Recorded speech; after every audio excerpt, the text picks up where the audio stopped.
कहानियाँ दिल बहलाने का माध्यम नहीं होती, ये हमको बहुत कुछ सिखा जाती हैं। अब ये हम पर निर्भर करता है, हमारी पढ़ी हुई कहानी या सुनी सुनाई कहानी से हमको क्या शिक्षा मिल पाती है। दुनिया में जिंदा रहने के लिए चालाकियां सिर्फ इंसान ही नहीं करता, फरिश्ते भी जब धरती पर आते हैं तो अपना वजूद बचाने के लिए चालाकियां करना उनके लिए भी मजबूरी बन जाती है। समझदार वो नहीं होता जो अपनी गलतियों से सीखे, जो अपनी ही नहीं दूसरों की गलतियों से भी सीखे, उसके लिए जिंदगी आसान हो जाती है। सामने वाला अगर बलशाली है तो उसको दिमाग से शिकस्त देने से मुश्किलें हल हो जाती हैं। इसी बात पर रीना तुमको एक कहानी सुनाना चाहती है। तुमने आज तक रावण के किस्से सुने हैं, लेकिन उसका एक भाई भी था, अहिरावण। नहीं सुना ना नाम? उसको भी अपने राजा होने का उतना ही अहंकार था जितना चौकीदार को। रावण का भाई पाताल लोक का राजा था और तंत्र मंत्र का ज्ञाता भी। उसको लगता था कोई भी उसका राजपाट छीन नहीं पाएगा। उसको इस बात का रत्ती भर भी एहसास नहीं था कि वक्त के करवट लेते ही उसका सब कुछ मिट्टी में मिल जाएगा। मैं तुमको कहानी सुना रही थी रावण और उसके भाई की, है ना। रावण के कहने पर उसके भाई अहिरावण ने उसकी तरफ मदद का हाथ बढ़ाया, यानी रावण की तरफ। राम और लक्ष्मण को अगवा करके पाताल लोक में ले आया। उसके बाद अपने तंत्र मंत्र की शक्ति से उन दोनों भाइयों को अवचेतन अवस्था में पहुंचाया।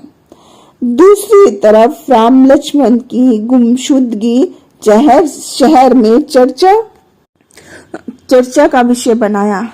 राम लक्ष्मण की खोज के लिए पूरे शहर को छानना जरूरी हो आया, लेकिन किसी के हाथ कुछ नहीं आया। समझे? अपने देश में भी क्या होता है, जब क्राइम होता है तो पुलिस क्या करती है, 3 महीने बाद अनट्रेस रिपोर्ट फाइल करके कोर्ट में दे देती है। जान छूट गई। चलो, मैं तो कहानी सुना रही थी। राम लक्ष्मण की खोज के लिए पूरे शहर को छानना जरूरी हो आया, लेकिन किसी के हाथ कुछ नहीं आया। जब इन दोनों भाइयों की गुमशुदगी की खबर विभीषण तक पहुंची तो विभीषण ने हनुमान जी को पाताल लोक जाने का रास्ता सुझाया, क्योंकि उसको मालूम था अपने रिश्तेदार की करतूतों के बारे में। क्या समझे इस लाइन से? हर इंसान अपने बारे में दूसरों से बेहतर जानता है। भले वो कितना भी अपने आप को पाक साफ दिखा दे, भले कितना भी धर्मात्मा दिखा ले, अगर वो क्राइम करता है, अगर वो गुनाहगार है, तो उसकी आत्मा उसको बार बार इस बात के लिए कचोटती है कि उसने अपराध किया है, भले वो इसको स्वीकारे ना। समझे? फिर हम भटक गए अपनी बात से। मैं तो कहानी सुना रही थी। उसको मालूम था अपने रिश्तेदार की हरकतों के बारे में, यहाँ तक सुना दिया मैंने। जब हनुमान जी पाताल लोक में रावण के भाई के यहाँ पहुंचे तो देखते हैं कि राम और लक्ष्मण दोनों अवचेतन अवस्था में हैं, जिनको हिरावण ने देवी को बलि चढ़ाने के लिए अपना मोहरा बनाया। मैंने बताया था ना कि तंत्र मंत्र का ज्ञाता था उसका भाई, और उसने अपनी सुरक्षा के लिए तंत्र मंत्र की शक्तियों को ही अपना सुरक्षा कवच बनाया, लेकिन उसके लिए भी उसने अपना दिमाग लगाया। उसने 5 दिशाओं में एक एक दीपक जलाया।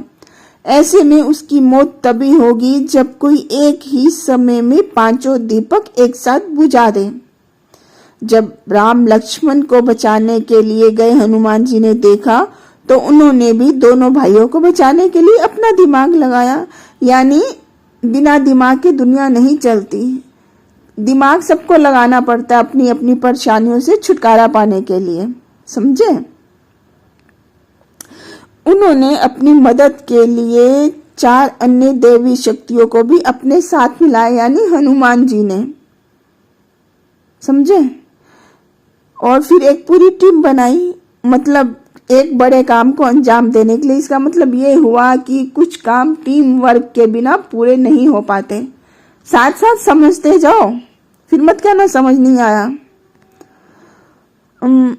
जो है ग्रीव था, ये भगवान विष्णु का एक रूप है।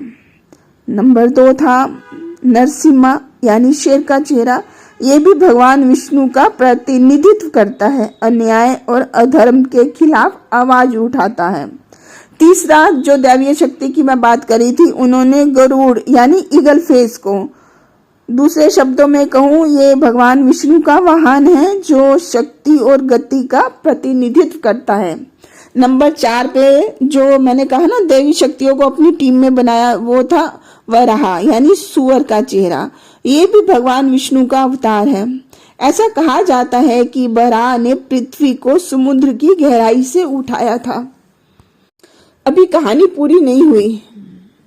हम बात कर रहे थे हनुमान जी ने अपने साथ 4 अन्य दैवी शक्तियों को मिलाकर अपना पंचरूपी रूप बनाया और फिर एक साथ 5 दीपक को बुझाकर रावण के भाई को मृत्यु लोक तक पहुंचाया।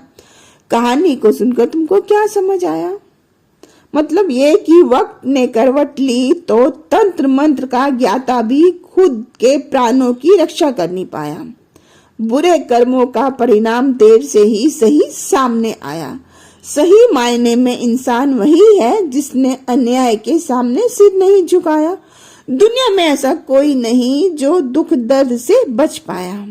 मेरा कहानी सुनाने का अंदाज क्या तुमको पसंद आया? अगर हाँ तो कमेंट करके बताएं। दुआओं में अपनी मुझको भूलना चाहें।